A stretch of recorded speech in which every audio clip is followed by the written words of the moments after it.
नमस्कार, मी मंजिरी निवास चौगले. संचार टाइम्स न्यूजमध्ये आपले स्वागत आहे. हुपरीत एकावर सावकारकीचा गुन्हा दाखल.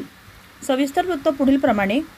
हुपरी तालुका हातकणंगले येथे रोहित विष्णू बागडी, वय वर्ष 24, राहणार कारदगा, त्याची आजी हिराबाई अण्णाप्पा बागडी हे आजारी असल्याने तिच्या उपचाराकरिता सचिन मन्नाप्पा बेळगुड, राहणार हुपरी इंग्रोळे कॉर्नर, मोरणी साडी सेंटर जवळ याच्याकडून 30,000 रुपये व्याजाने घेतले होते.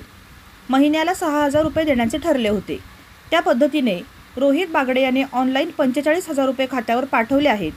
तसेच मानतेश सुतार यांच्याकडून 50,000 रुपये घेऊन आतापर्यंत एकूण 95,000 रुपये दिले आहेत.